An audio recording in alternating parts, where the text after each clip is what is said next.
आर्थिक तंगहाली बहुत अधिक है। लेकिन मैं ये लोगों से भी निवेदन करना चाहता हूं कि जो हमारे दुकानदार भाई हैं,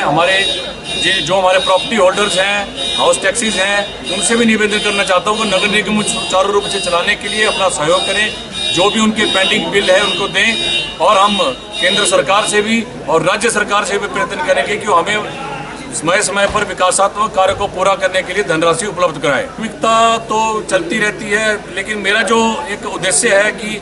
जो समस्या है शहर में, कुत्तों की समस्या है और गौ सदन की समस्या है, इसके लिए मैं सर्वप्रथम कार्य करना चाहूँगा कि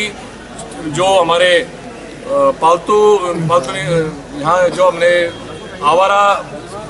बेसहारा कुत्ते होते हैं और बेसहारा पशु होते हैं, उनके निवारण के लिए मैं कुछ करना चाहूँगा कि वो ऐसे बेसहारा ना घूमे और लोगों के लिए मुसीबत ना बने। चाहता हूँ कि बंदरों का कार्य जो ये वन विभाग का कार्य है, वन विभाग और हम मिलकर ये भी जरूर करना चाहेंगे। पूरा हुआ 2.5 साल का, और उसके बाद एक व्यवस्था के अनुरूप जो है वो तय हुआ कि हम अब नए कार्यकाल में प्रवेश करेंगे। तो उस दृष्टि से आज मेयर और डिप्टी मेयर के पद पर दोनों जगह सर्वसम्मति से जो चुनाव हुआ है संपन्न, उसके लिए मैं सभी काउंसलर्स का भी धन्यवाद करता हूं। और उसके साथ साथ में जहां तक कि कांग्रेस के लोगों ने भी नॉमिनेशन नहीं फाइल किया,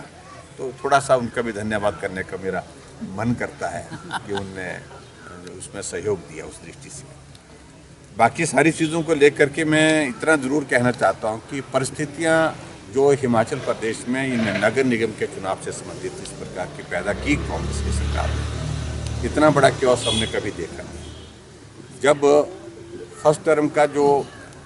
टेन्योर था 2.5 साल का, वो कंप्लीट हुआ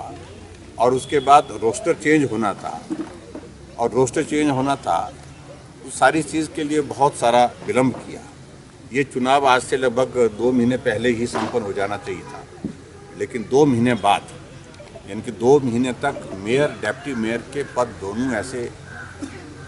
4 कॉरपोरेशन में, धर्मशाला, मंडी, सोलन और पालमपुर में बिना हेड के, यानी कि बिना मेयर डिप्टी मेयर के नाते कॉरपोरेशन चलती रही। और इसमें कांग्रेस पार्टी की एक बहुत बड़ी मुझे लगता है कि नाकामी रही है। अंतर्गतवा एक्ट के मुताबिक उनको लगा कि बहुत लंबा समय तक अब इंतजार नहीं किया जा सकता, अब चुनाव कराना ही पड़ेगा।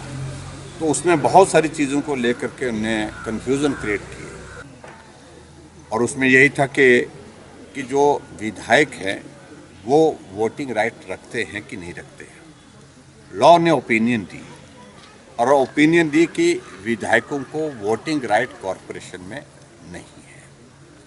और उसके बाद फिर अगली तारीख तय होनी थी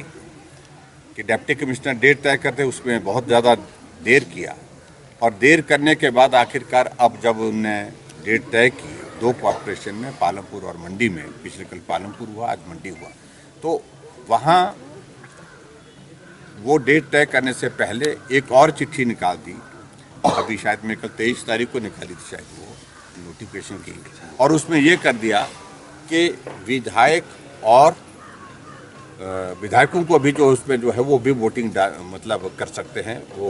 वोट दे सकते हैं एक न्यायिक, यानी कि अपने ही निर्णय, कुछ दिन पहले लिया हुआ निर्णय, उस निर्णय को उन्हें पलट दिया।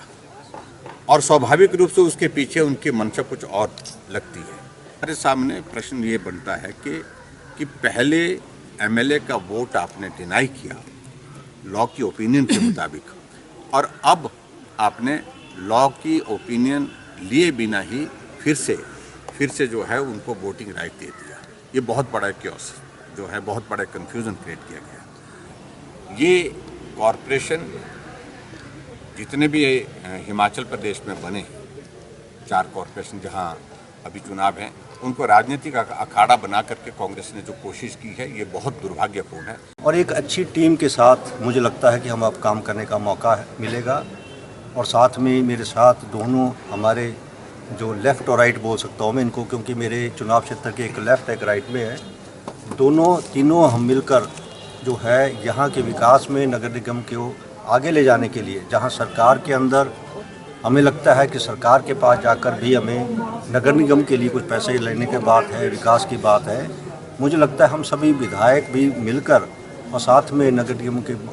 महापौर और उप महापौर दोनों जाकर और सभी पार्षद सभी जाकर जो है यहाँ की बेहतरी के लिए, क्योंकि बहुत सी योजनाएं अभी भी शहर के अंदर करने को है,